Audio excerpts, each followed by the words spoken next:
Hay una decisión del Tribunal Constitucional que declara nula la ley 1015. La ley 1015 fue la ley que modifica todo el proceso, lo que se llamó en su momento la contrarreforma a la reforma del Código Procesal Penal, o la que significó el Código Procesal Penal.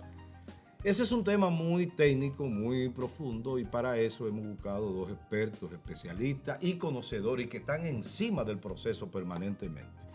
Se trata de Esmaili Rodríguez, magistrada procuradora fiscal titular de San Francisco de Macorís, que tengo aquí a mi lado. Buenos días, querida. Muy buenos días a todos. Siempre un placer Buenos verte, días. saludarte, interactuar contigo. Para mí, ya aunque decía Francis que no tenía un buen tiempo, unos 4 años que no estaba por aquí. Wow. Sí, pero de verdad siempre agradecidísima, dándole seguimiento a su prestigioso programa. Muchas gracias. Sí. Bueno, y está también mi querido amigo, hermano, colega. A veces estamos juntos, a veces estamos enfrentados. Eso me gusta, enfrentarme con él, porque da duro. se lo confieso. Francisco Trinidad, Paquico, mi hermano Paquico. Buenos días, Paquico. Buenos días, Amado. Buenos días. Buenos días. Un placer tenerlo a Bien, ustedes. la idea de invitarlos a ambos es para ver la opinión desde dos ángulos del proceso penal. El abogado defensor, el defensor técnico, que eres tú, y la magistrada fiscal, que tiene una función bastante acendrada dentro del proceso. Por esa razón hemos querido escuchar ambas opiniones. ¿Qué va a pasar, Esmaili, a partir de ahora con el tema de la declaratoria por sentencia del Tribunal Constitucional de nulidad de la Ley 1015? Bien, ustedes saben que este último tiempo hemos tenido varias modificaciones, algunos artículos, entre lo que está también lo referente al archivo, y otros tantos que han estado, ¿verdad?, en boga y en discusión en la palestra, sobre todo judicial, que es verdad, los que mayormente nos interesamos por este tipo de situación, aunque cualquier ciudadano puede verse enfrentado en este tipo de circunstancias y por ende, pues siempre debe de hacerse ojo visor de este tipo de situaciones que se presentan. Nosotros consideramos que no es una mala sentencia, porque obviamente trae elementos nuevos, fácticos, pero que sí se encuentran estipulados en otras legislaciones. De hecho, la misma sentencia hace referencia a procedimientos que se desarrollan en Perú, en Chile y en otros lugares referentes. Lo que sí entendemos es que al momento de que se vaya a hacer análisis de esta disposición, de este artículo 291, entonces sí tendrán que tomarse en cuenta no solamente aquellos planteamientos que hará el doctor Paquico referentes al imputado, sino también aquellas garantías que le corresponden a las víctimas y testigos de procesos al momento de hablar de esta reserva que puede tener el Ministerio Público en el desarrollo de una investigación, que dicho sea de paso, no es una reserva exclusiva, porque el mismo tribunal, pues obviamente en su sentencia refiere que pues el Ministerio Público, cuando realiza investigaciones independientemente, se las desarrolla en gran parte sobre control jurisdiccional y como bien conocen todos, cuando vamos a solicitar un allanamiento, lo vamos a hacer bajo control jurisdiccional. Cuando nosotros vamos a investigar algo referente a un aspecto económico de un imputado, también lo vamos a hacer sobre el control jurisdiccional y obviamente esto está reglado así de esta manera. Entendemos que esta parte de la reserva es un tema taxativo muy específico y que pues obviamente este tema en específico en su momento, cuando se realice la ponderación del lugar, se tomará en cuenta obviamente tanto el interés de que esta investigación o las investigaciones que el Ministerio Público lleve a cabo pueda garantizar también la integridad de las víctimas y de los testigos o de cualquier factor que pueda influir en el proceso. Bien, una cosa, hay muchos casos procesados con esta ley. De aquí en adelante, eso que ya sucedió y la sentencia de la que estamos hablando produce algún efecto en los casos en curso que fueron investigados con esta misma ley. ¿Quiere empezar, doctor? Se refiere a la ley 1015. Sí. ¿Cómo voy?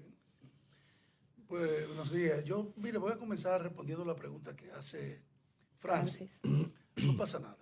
Sencillamente con la vacation ley que se le dispuso a el efecto de vacation ley a la sentencia del Tribunal Constitucional, los casos siguen iguales, porque la ley sigue vigente hasta el plazo que la ley contempla, porque siendo una sentencia exhortativa, le dice al Congreso que tiene que resolver ese tema. Correcto.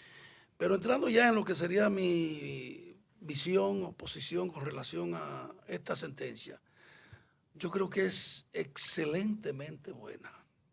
Y hay que verla primero desde el punto de vista político, no político partidista. No, político. Político De Estado. desde el punto de vista de la consolidación del Estado de Derecho Social democrático de Derecho de República Dominicana. Y esto así, ¿por qué? Porque viene a fortalecer lo que es el papel de las instituciones que deben jugar cada rol en el Estado dominicano. Y el guardián de la Constitución, que es el Tribunal Constitucional, está en esta última generación de jueces haciendo un uso muy efectivo y de gran trascendencia para la preservación de los derechos fundamentales y la institucionalidad en República Dominicana. Fíjense, perdonen que comience yo hablando casi prácticamente de un caso propio y de uno que ayer fue a la oficina de él. Hay varias sentencias, comenzando con el tema de la extinción de la acción penal, que lo toca también en la sentencia del archivo referente que señaló la magistrada, que viene el Tribunal Constitucional y hay algunas que comenzaron, que son anónimas, porque los abogados que la hemos recibido, en el caso mío, no vamos a los medios a hablar de los casos nuestros. Es una posición personal que quizá otros me traten de decir que yo soy tonto, pero es una posición su personal. conocimiento y ejercicio no puede caer en el populismo Bueno, penal. entonces, yo vengo desde el año 2022 recibiendo sentencias, tengo 2 casos emblemáticos, de que el Tribunal Constitucional está volviendo a la senda de que se respeten los derechos fundamentales. Bueno. Y fíjense que la sentencia que yo le hablo es una sentencia de un caso que yo planteé por primera vez en Suprema Corte de Justicia, la extinción por la duración máxima del proceso. Y vino el Constitucional y refrendó a la Suprema y extinguió el proceso, ordenó que se extinga el proceso. ¿Qué está haciendo la Suprema? Bueno, la Suprema está guardando esos expedientes y no lo quiere ni fijar siquiera, porque quiere chocar, pero no se atreve. Pero además de eso, el caso famoso aquí del ciudadano Luis Daniel Espinar, Ángelo, sí, que yo estuve litigando desde primera instancia con la extinción hasta el Tribunal Constitucional. Y el Tribunal Constitucional es el que viene y dice, no, esto no tiene sentido. Con un principio que nosotros le habíamos planteado, el principio de legalidad, porque se le quería atribuir que como el caso estaba conociéndose en juicio en 2015, le aplicaban la ley 1015 y no era posible. Y el Constitucional dijo, eso es imposible porque viola el principio de irretroactividad de la ley, que eso lo planteamos nosotros. Y viene la sentencia que ayer sostuvo, que nace hasta de un pequeño proceso entre la oficina de ayer y yo. Sí. Okay. Vino discutiéndose de ahí, y ahí vuelve el Constitucional y dice, no, es lo que dice el principio de legalidad.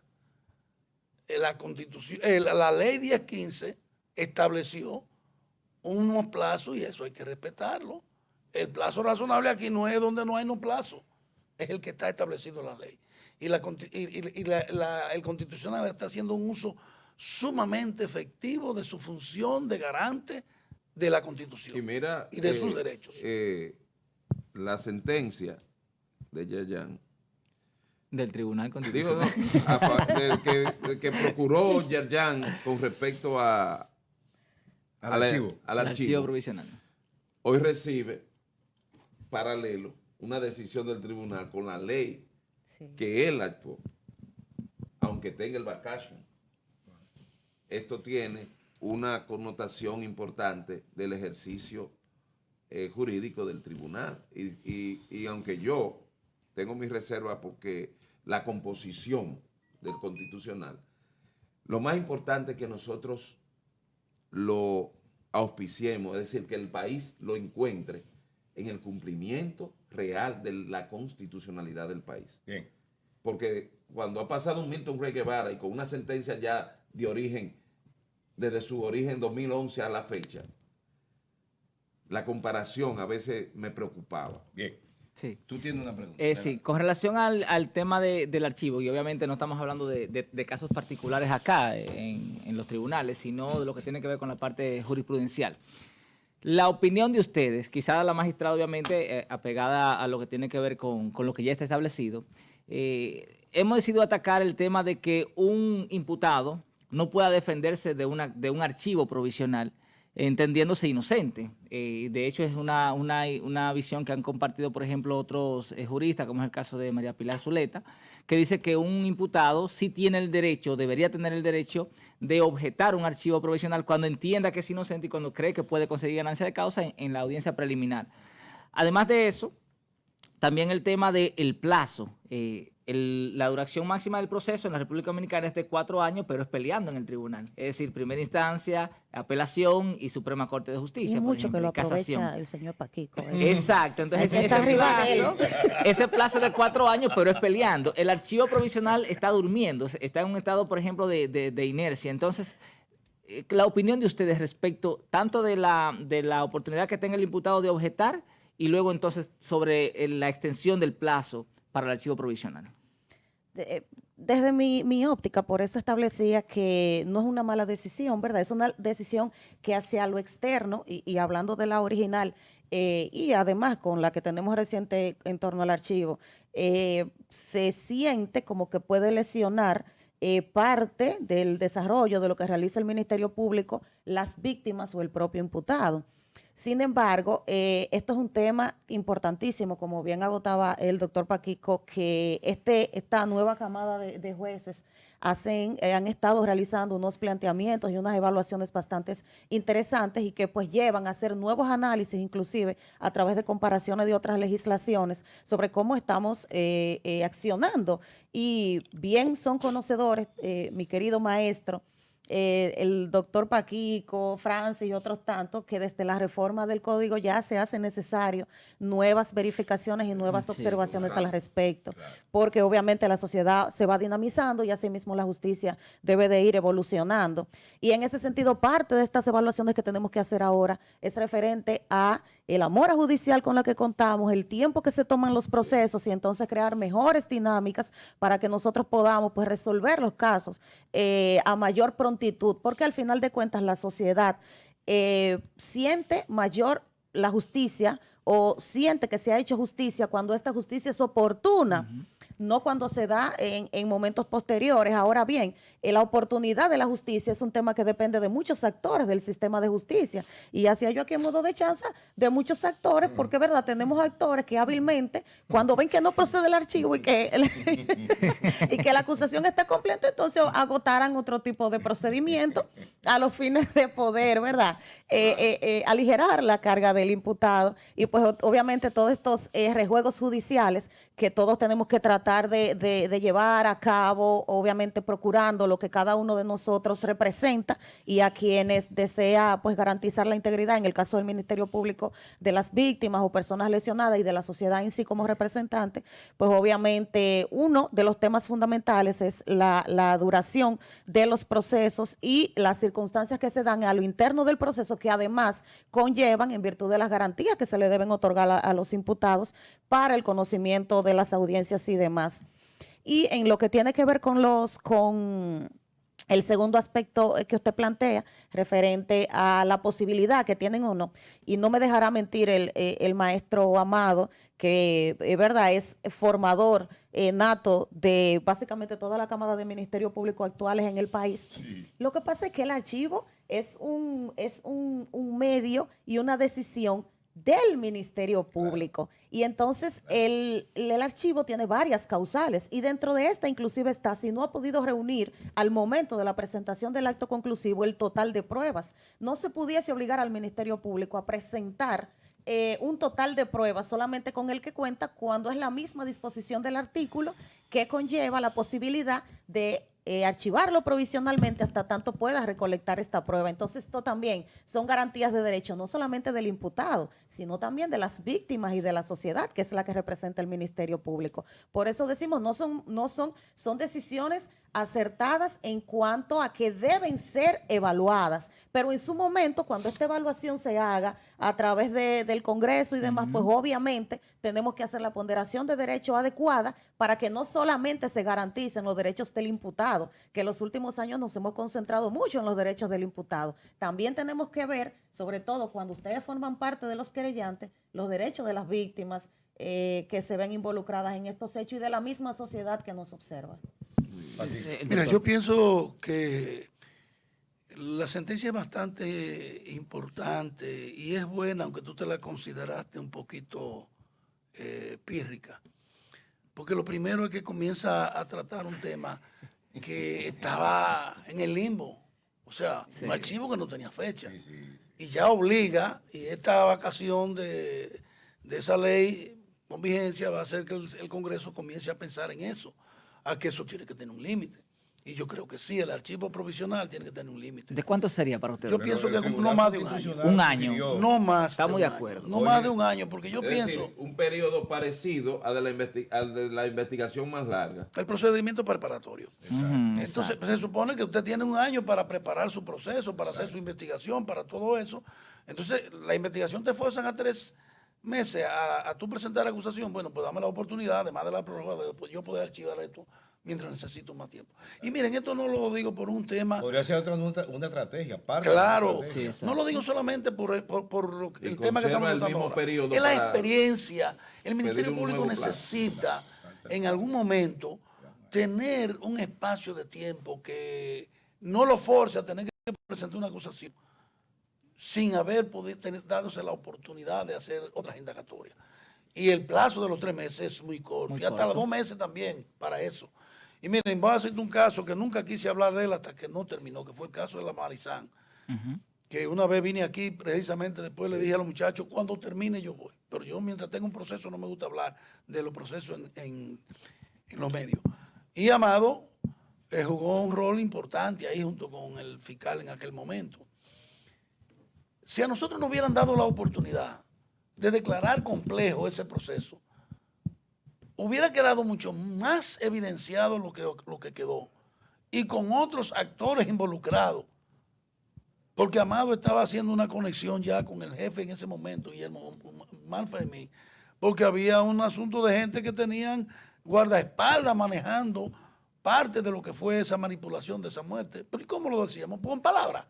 Con palabras no se prueba nada. Y ahí viene el tema de la Y reserva ahí de la viene investigación. la necesidad de que haya una mínima reserva de la investigación. Porque el Ministerio Público no puede estar haciendo una investigación y diciendo, miren, encontramos este pantalón en tal sitio y ya está. O encontramos este condón, perdón la palabra, y ya está. No. O decirte, mira, yo te voy a pinchar tu teléfono porque te estoy investigando. Venga, No hay forma. eso es ser casi hasta cierto Sí, punto, tiene que haber una reserva. excúseme la palabra, estúpido. Eso no es investigación ya. Eso es un relajo, porque todo el mundo está hablando. El investigador tiene que tener un espacio de vamos a decir, de privacidad y de secreto de lo que está haciendo.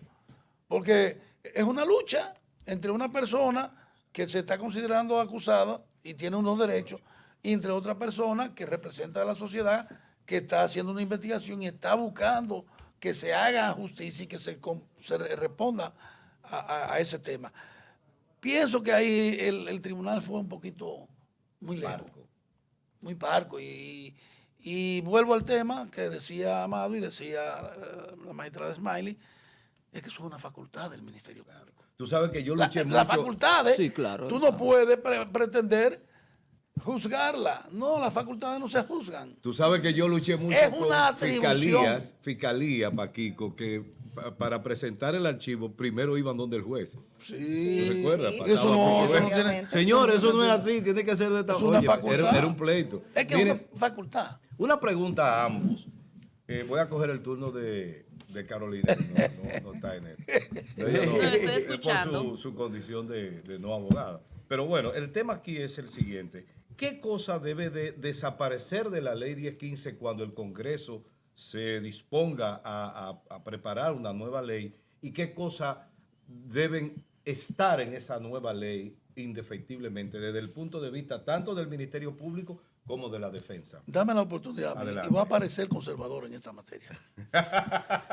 Lo primero que tiene que hacer el legislador es crear espacio para discutir temas que van a ser fundamentales para acelerar el proceso. Por ejemplo, y yo me beneficio a diario de eso, no tiene sentido que usted hay que citarle un testigo suyo a una audiencia y que esa audiencia se aplace porque a usted no le citaron ese testigo. A las partes, creyentes, Ministerio Público, Defensa, se le debe dar la oportunidad de presentar sus testigos, pero es usted que tiene que presentarlo. Y eso, si ustedes se ponen a analizar los procesos, la mayoría de los procesos se incidentan en este sistema nuestro por la citación de un testigo. Sí. Nosotros teníamos una ley, que era la ley 1014, en el viejo procedimiento criminal, que en ese, del Código de Procedimiento Criminal, en materia correccional, que era que se llamaban los delitos menos graves, se permitía que usted pudiera presentar el testigo el mismo día de la audiencia, sin avisarle a la otra parte. Y ustedes dirían, bueno, pero es una violación. ¿Cómo va a ser que no se sepa quién es el testigo? Ajá, usted también tiene ese mismo derecho. Claro. Pero además... Y lo va a interrogar ahí. Y lo va a interrogar a mí. Claro. Va a escuchar lo que dice. Y entonces, pero había una garantía que no la tenemos, la perdimos en este código y hay que tratar de recuperarla. El artículo 268 de ese Código de Procedimiento Criminal contemplaba el procedimiento de perjurio para una persona cuando estaba declarando el juicio. Definitivamente. Y se encausaba en la misma audiencia. Yo llegué a encausar varias personas. En la misma audiencia se probaba que usted cometió perjurio porque entonces había, como era secreta la instrucción, una declaración que usted daba como testigo frente a una secretaria y cuando usted venía y saltaba con otra cosa, venía usted confrontaba, lo que hoy se llama confrontación, se demostraba que usted está hablando mentira en una de las dos partes y como quiera está hablando mentira. Si habló mentira en instrucción o habló aquí, hay perjurio. Mira, tú sabes dónde se preparan muchos testigos, en casos de tránsito y en casos de laborales. Y yo a veces con la única opción que me da, dice, mire, usted está jurando frente al Cristo que está ahí. Usted sabe a qué usted vino. Sí. Entonces yo le pregunto, ¿a quién usted vino a ayudar aquí? Y me objetan muchas veces porque eso no se le puede. Y es precisamente la ausencia de esa parte de castigo por ir a mentir. Sí.